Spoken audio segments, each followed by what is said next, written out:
राज्यभरामध्ये सध्या वारीचा मोठा उत्साह आहे। टाळ मृदुंगाच्या गजरात आणि विठू नामाच्या जयघोषात दंग होणारे वारकरी दरवर्षी माऊलींच्या भेटीसाठी हजारो किलोमीटर पायपीट करत असतात। महाराष्ट्रातल्या कानाकोपऱ्यातल्या वैष्णवांचा सोहळा हा आषाढीमध्ये चंद्रभागेच्या तीरी भक्तिरसात न्हाऊन निघत असतो। मात्र नोकरीची वारी करणाऱ्या चाकरमान्यांना पंढरपूरच्या विठ्ठलाच्या पायावर माथा टेकवणं काही जमत नाही। त्यामुळे जिथे जिथे विठुरायाचं मंदिर आहे तिथं भाविक दर्शन घेत असतात। मुंबईतल्या वडाळा इथल्या प्रति पंढरपुरातही आषाढी वारीचा मोठा उत्साह सध्या पाहायला मिळतोय। आणि वडाळ्यातल्या याच विठ्ठल मंदिरातनं अधिक माहिती देत आहेत आमच्या प्रतिनिधी मयुरी ओंबासे सध्या आपल्या सोबत आहेत। मयुरी, वडाळ्याच्या या प्रति पंढरपूर मानल्या जाणाऱ्या विठ्ठल मंदिरात सुद्धा दरवर्षी आषाढीच्या निमित्तानं भाविकांची मोठी गर्दी होत असते। मयुरी, काय सांगता येईल याबद्दल? आज राज्यभरात खरं तर महाराष्ट्रात आषाढी एकादशी निमित्त मोठा उत्साह आपल्याला पाहायला मिळतोय। मी मुंबईतल्या 400 वर्ष जुनं अशा प्रति पंढरपूर मंदिरात उभी आहे। इथे काल रात्रीपासूनच खरं तर वैष्णवांचा मेळा भरलेला आहे। वारकरी जे आहेत या मंदिरात दाखल झालेले आहेत। आपण पाहू शकतो दृश्यामध्ये खूप अशा मोठ्या रांगा इथे आपल्याला पाहायला मिळते आहेत। भक्तांची गर्दी देखील इथे झालेली आहे। आकर्षक अशी फुलांची सजावट विठुरायाच्या मंदिराला केली आहे, गाभाऱ्याला केलेली आहे आणि वारकरी जे आहेत ते दर्शन रांगेत जमा झालेले आहेत। दर्शन रांगेत जमा होऊन दर्शन घेताना आपल्याला पाहायला मिळत आहेत। भजन सुद्धा या ठिकाणी सुरू आहे आणि गेल्या कालपासून रात्री 11 वाजल्यापासून या मंदिरात सगळे कार्यक्रम जे आहेत ते सुरू आहेत आणि या सगळ्यामध्ये काही सेवेकरी देखील दाखल झालेले आहेत। आपण त्यांच्याकडून जाणून घेऊयात आज दिवसभराचे पूर्ण कार्यक्रम काय आहेत। काय कार्यक्रम असणार? पूर्ण दिवस भजन आणि कीर्तन सगळं चालूच राहणार आहे। काल काय कार्यक्रम झाले? काल काय कार्यक्रम? कालपासून सर्व भजन आणि कीर्तनच चालू आहे। दिंड्या येत होत्या रात्रभर सर्व। पुढे दिवसभर काय असणार आहे? दिंड्या येत राहणार, माणसं दर्शनाला येत राहणार हजारोच्या संख्येने। गर्दी आवरता आम्हाला नाकी नऊ येते, एवढा गर्दी असते। तर आपण पाहिलं की जे सेवेकरी आहेत ते इथे देखील दाखल झालेले आहेत। विठुरायाची सेवा करताना आपल्याला पाहायला मिळत आहेत। ज्यांना पंढरपुरात जायला जमत नाही असे नोकरी करणारे वारकरी जे आहेत ते या ठिकाणी आलेले आहेत। ज्यांना आरोग्याची समस्या आहे मात्र ते पंढरपुरात जाऊ शकलेले नाहीत असे वारकरी या ठिकाणी दर्शन घेण्यासाठी, विठुरायाचं दर्शन घेण्यासाठी आलेले आहेत। आपण पाहू शकतो दृश्यांमध्ये भली मोठी अशी रांग या मंदिरात पाहायला मिळते। अनेक वारकरी जे आहेत ते काल रात्रीपासूनच इथे दाखल झालेले आहेत।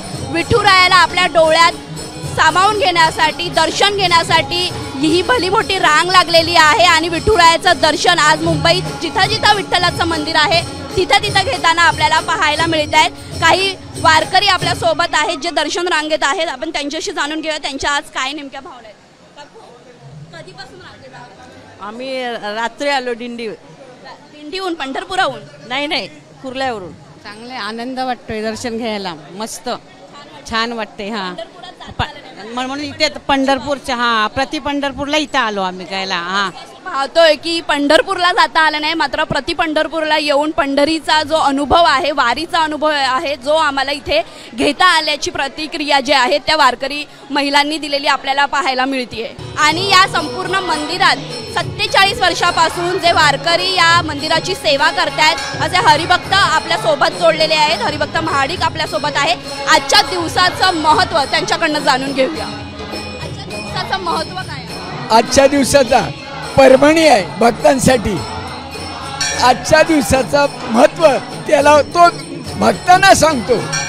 आषाढी कार्तिकी विसरू नका मज सांगितले गुज नामा म्हणे, एवढं महत्त्व आहे। आणि वारकऱ्यांना म्हणजे काय आनंद, अति आनंद, 4 आनंद असतात त्याच्यात महाआनंद, अति आनंद।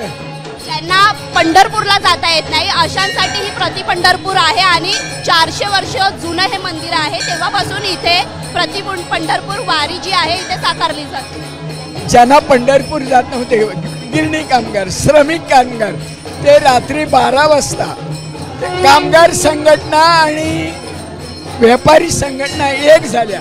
12 वाजता सोडणाऱ्या गिरण्या 11 वाजता सोडलेत आणि गिरण्या गावातून शेकडो दिंड्या इथे यायची आणि त्या कामगारांनी प्रति पंढरपूर म्हणून हे नाव दिलं कामगारांनी। अशी पत्रीपर्यंत. तुम्ही या मंदिरात कधीपासून आहात आणि कधीपासून ही सगळी पंढरपूरची प्रति पंढरपूर आहे? 1976 साली आलो ह्या मंदिरामध्ये. माझे सद्गुरू मला मान्या माऊली भेटली. ह्या मंदिरामध्ये रोज सकाळी 4 वाजता पूजा होते, नंतर आरती होते आणि 6 वाजता देव भक्तांना खुलं होतं. खुलं झाल्यानंतर पुन्हा 12 वाजता आरती होते, नंतर नैवेद्य होतो आणि 4 वाजता पुन्हा देव उघडतं भक्तांसाठी. आणि रोज वर्षाच्या 12 महिन्याच्या 30 दिवस ज्ञानेश्वरी ग्रंथराज याचं ह्या मंदिरामध्ये 5:30 ते 7 पारायण होते. बाकी मुंबईमध्ये कुठे नाही. प्रत्येक एकादशीला वारकऱ्यांचं कीर्तन असतं आणि इथे ज्ञानेश्वरी पारायण होतं, गाथा पारायण होतं, शंकराची महापूजा, रुद्राभिषेक असतो. अनेक कार्यक्रम ह्या मंदिरामध्ये लाभले जातात. त्याने पारायणासाठी जी मुलं आली पाहिजे, तरुण मुलं, ती आता येत नाही.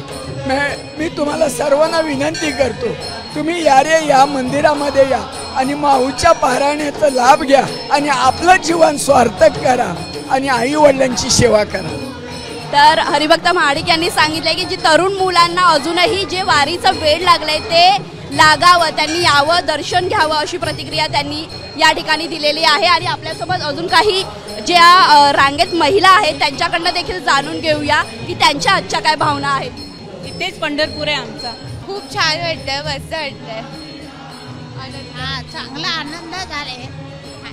आपण पाहतोय की खूप अशा प्रतिक्रिया ज्या आहेत, भावना ज्या आहेत त्या त्यांनी व्यक्त केलेल्या आहेत. खूप छान वाटतंय. पंढरपूरला जाता आलं नाही, मात्र प्रति पंढरपूर इथे दर्शन आम्हाला विठ्ठलाचं घेता आलं, विठुरायाचं दर्शन, रुक्मिणीचं दर्शन आम्हाला इथे घेता आलं, अशा भावना सगळ्यांकडनं देण्यात आलेल्या आहेत. कॅमेरामॅन अजितसह मी मयुरी ओंबासे, वडाळा, मुंबई. मयुरी ओंबासे आपल्या प्रतिनिधी आपल्याला या संदर्भातली माहिती देत होत्या. मयुरी, धन्यवाद आपण ही जी माहिती दिली त्याबद्दल. एबीपी माझा, उघडा डोळे बघा नीट.